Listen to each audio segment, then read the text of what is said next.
agora está entrando um músico também, que é juiz do trabalho, que é professor, é poeta, o Rodolfo Pamplona Filho, que está em várias entrevistas aí durante o dia, e que eu agradeço muito por estar aqui, peço desculpa pelos 10 minutos de atraso. Tranquilo, querida, Seja é um prazer estar aqui, e é um prazer participar, sim, sou um admirador seu, desde que conheci, já há tantos anos que a gente não pode confessar, né? Mas você ainda no Estado de Direito, fazendo foto, ainda para lançar os primeiros números, e eu acompanhei essa sua trajetória. E você disse para a gente fazer aqui uma live especificamente falando sobre essas questões das repercussões trabalhistas. Estou à disposição de vocês aí. Será um prazer, né, poder discutir aí. Diga aí, Nara. Eu queria que tu comentasse, tivemos uns convidados agora ao longo da semana falando muito dessas essas tomadas de decisões aí que aconteceram em relação ao presidente da República, com suspensão de mudanças na legislação aí digamos assim, numa argumentação dele como se fosse uma coisa benéfica para a economia.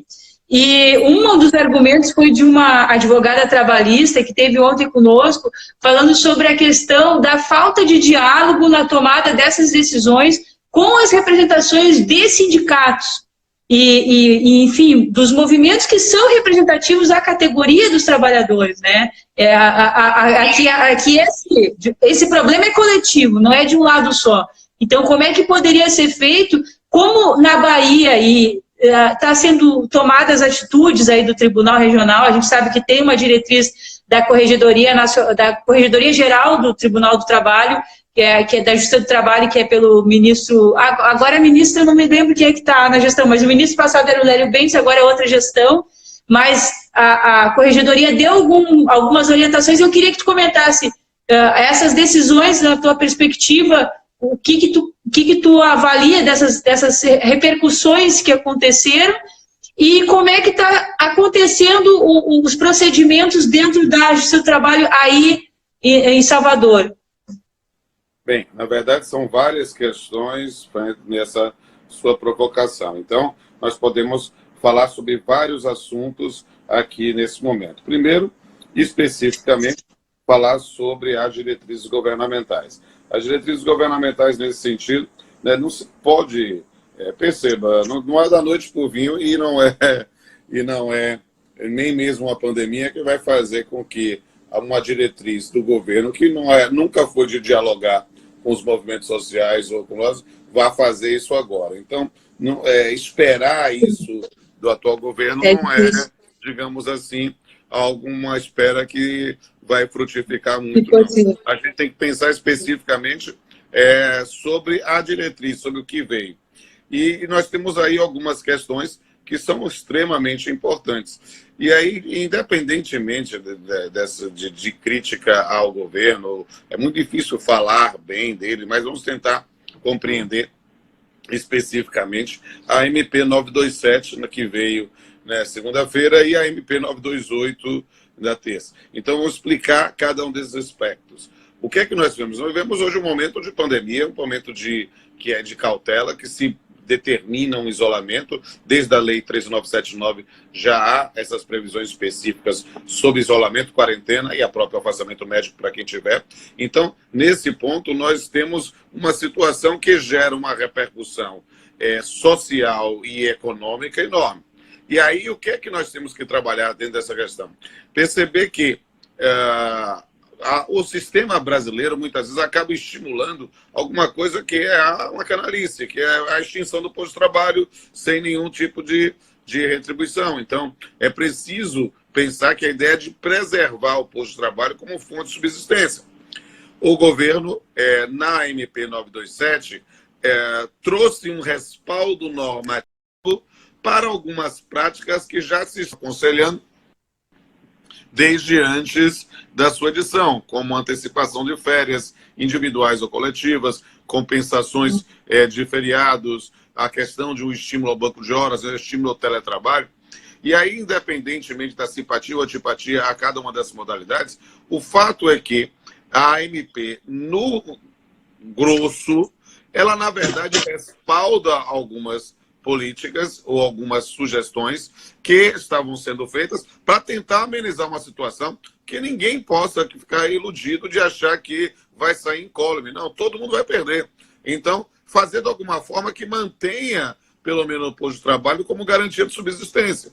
Então, a ideia, perceba, o que é que mudou em si com a MP 927, que é algo pensado especificamente para essa situação?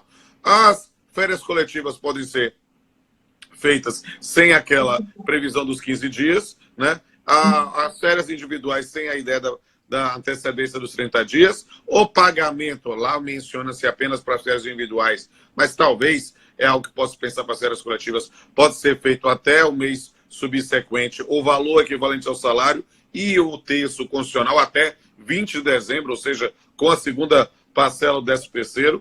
Aí eu ia dizer, eu estou sendo prejudicado. Não, perceba, dos males o menor, você não abriu mão de direitos, você está apenas protraindo o pagamento. Ou seja, eu vou sair igualzinho? Não, não vai sair igualzinho. Mas perceber que nessas circunstâncias, a ideia de compensação do banco de horas, mudando a lógica do banco de horas para um banco de horas invertido, para folgar agora, ou afastar-se agora e compensar depois, a priori, no rigor da ponta da faca, não prejudica a existência dos direitos constitucionais. O que era o absurdo, que era alguma coisa absolutamente surreal, era aquele artigo 18, na ideia de uma suspensão do contrato de trabalho sem nenhum tipo de remuneração. Isso vai de forma diametralmente oposta às diretrizes que estão vindo no mundo. Por quê? Porque a ideia é ter algum tipo de socorro justamente para que as pessoas pudessem ter a forma de subsistência e aí, dentro dessa linha, poder cada um receber algum tipo de contraprestação, ainda que não fosse ideal. E o presidente, no diário oficial particular dele, que é o Twitter, ele disse, eu vou revogar, e realmente revogou com a MP 928. Então, nós vivemos hoje uma noção de apreensão simplesmente porque é a lógica de que nada do que foi será de novo do jeito que já foi um dia. Nós estamos mudando um sistema para pensar em sobreexistência. Só que, como no Brasil segurança e estabilidade é algo que é cada vez mais raro, né? A linha do discurso do presidente ontem e as manifestações hoje vão agora num novo sentido, que é no sentido de suspender paulatinamente, o mais rápido possível, né, a quarentena e o isolamento. E isso, na verdade, é algo que pode ser extremamente complicado pensando na saúde do trabalhador. Deixa eu interromper para dizer que o professor Luciano Martinez, autor de um dos melhores livros de direito do trabalho do Brasil, está aí ao vivo também participando aí com a gente. Vou convidar ele. Que bom que está indo aqui. E aí, amigos, é importantíssimo nós ter essa missão para saber o que é que pode ser feito a partir desse momento nas relações jurídicas de direito material. Só que não é só isso. A sua pergunta é enorme, né? Agora a gente pensa no aspecto processo. Eu quis deixar um pouco mais ampla, porque como o tempo de fala é curto, para tu dar uma linha geral. Eu falo sobre tudo, não há problema nenhum.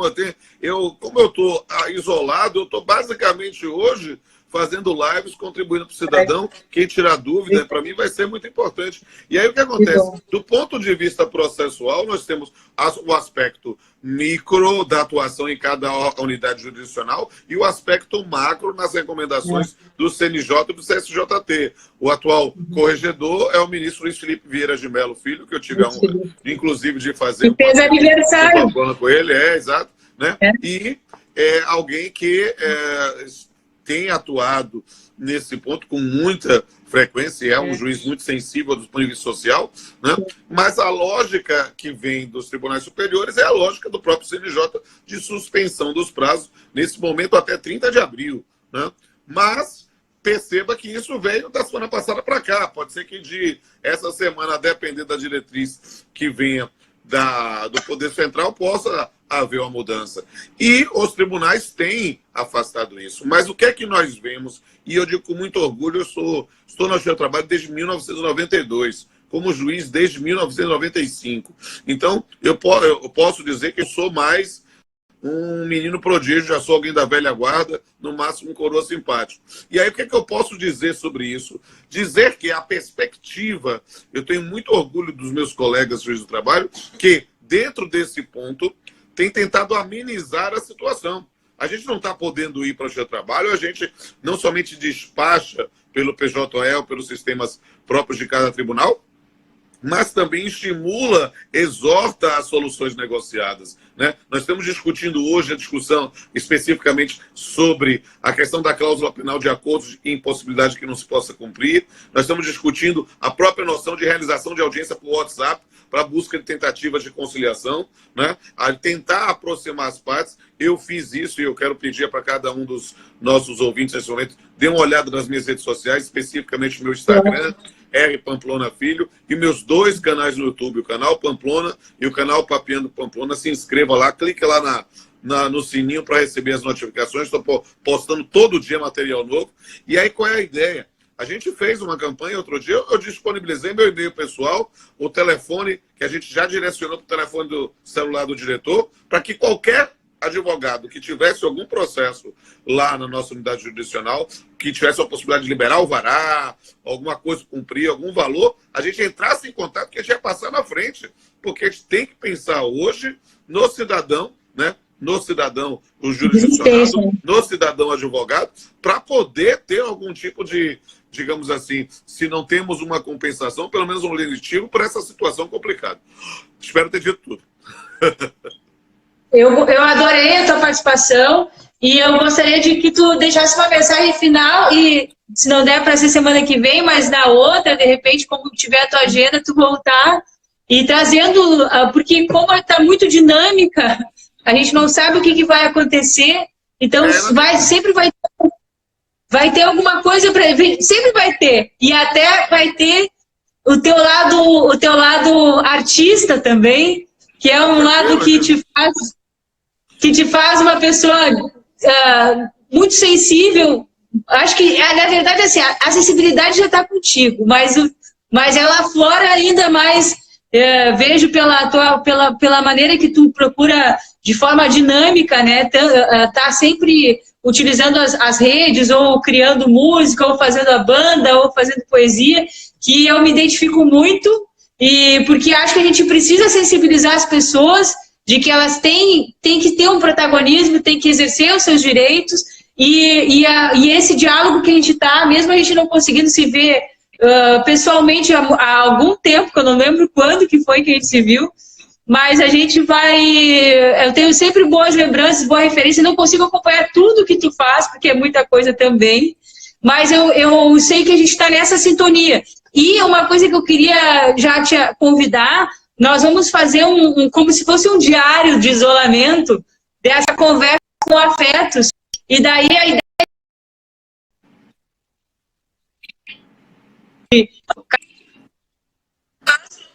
participantes desse período, nós façamos um livro desse momento histórico que é uma coisa inédita no país, no mundo, e que a gente precisa estar registrando esse momento, e porque isso pode acontecer daqui a 50 anos, ou pode não sei quanto tempo acontecer, e quais foram as soluções emergenciais que foram tomadas, né, dentro de cada perfil profissional.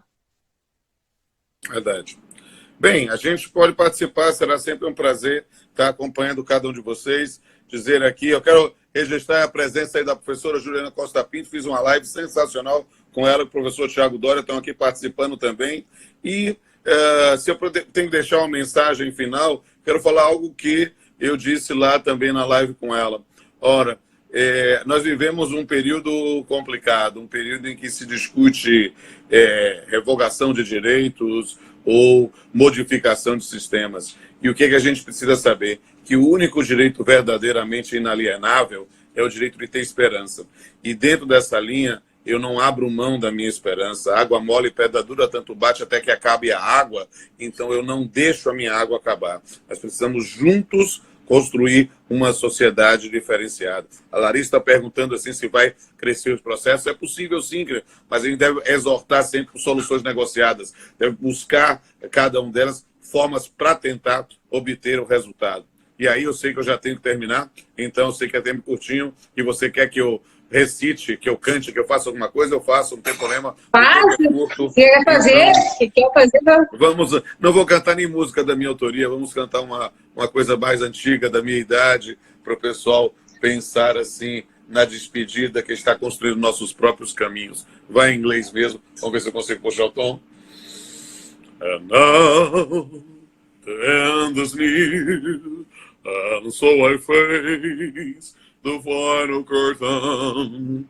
My friend, I'll say clear, I'll state my case, of which I'm certain. I've lived a life that's full, I travel each and every highway, and more, much more than this, I didn't walk away. Foi ótimo. Um grande beijo, um abraço, bom descanso depois. O professor Eduardo Ferreira entrou aqui, um monte de gente boa que está participando aí também nessa live. Continua. Tá, e eu vou convidar. Eu já anotei. Eu anotei os nomes e vou convidar para participar, viu, Rodolfo? Tranquilo, querido. Um grande abraço. Tá. Beijo. Um abraço a todos aí.